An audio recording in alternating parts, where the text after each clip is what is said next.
Alors, premier exercice de base sur la théorie des angles alternes, internes, alternes externes, correspondants, etc. Donc, on reconnaît la situation dont on a besoin pour pouvoir parler de ça. Nous avons deux parallèles ici et une séquente. On nous donne un angle de 110 et donc on va partir de celui-là. En partant de celui-là, on peut dire que celui-ci, ici derrière, est égal parce que ils sont opposés par le sommet. On peut dire que celui-ci en haut est égal parce qu'ils sont alternes externes. Externe, c'est en dehors des parallèles, voilà, alterne externe. On ne peut pas parler d'interne puisque celui-ci est à l'extérieur. Et on peut aussi dire que celui-ci est égal parce qu'il est correspondant. Alors, à vous de choisir la méthode, hein, où on passe de là à là, où on passe de là à là. Passer de là à là, je pense que ça ne sert à rien parce qu'il faudra quand même après aller de l'autre côté. Mais enfin, voilà, il y a plein de possibilités et peut-être pas les plus rapides, peut-être un peu plus longs, mais c'est pas grave. L'important, c'est que vous fassiez étape par étape et que vous justifiez. Donc, nous, on va passer d'ici à là, hein, correspondant. Hein, c'est deux carrefours et c'est le même angle dans le carrefour correspondant. Donc, l'angle YAB, on va écrire ici YAB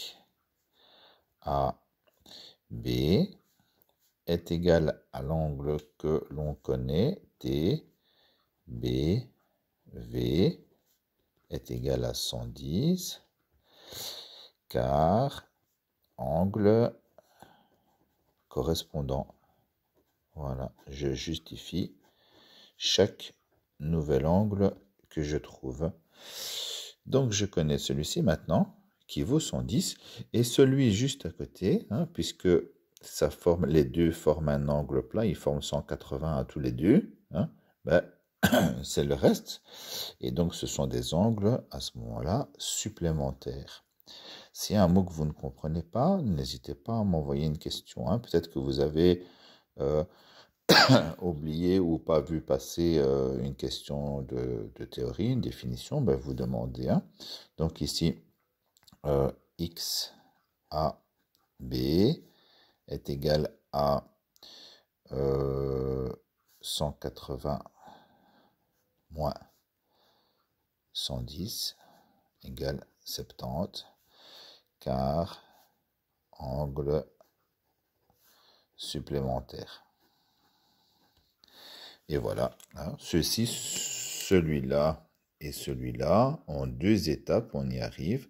Ce sont des exercices très simples. Hein. Ça doit être bon chez tout le monde. Hein. Et il faut bien connaître le vocabulaire, bien sûr. On arrive à celui-ci. Hein, je ne vais pas le faire entièrement pour le moment, mais voilà, on a deux parallèles et on a deux séquentes. Et donc, il faut par moment essayer d'oublier une séquence. Si je travaille avec cette séquence-là, je dois faire comme si celle-là n'était pas là. Et donc, quand je travaille avec cette séquence-là, ici j'ai un angle à l'intérieur et ici j'ai un autre angle. Et je fais comme si RS n'était pas là. Et si je travaille avec RS, je dois faire comme si UV n'existait pas. Voilà, c'est un petit exercice mental, je vais dire, d'arriver à isoler la situation, deux parallèles et une séquence dans tous les exercices un peu plus compliqués. Et alors ici aussi, il ne faut pas oublier que là, je vois un triangle aussi. Hein, donc on peut peut-être utiliser la somme des angles intérieurs d'un triangle. Voilà.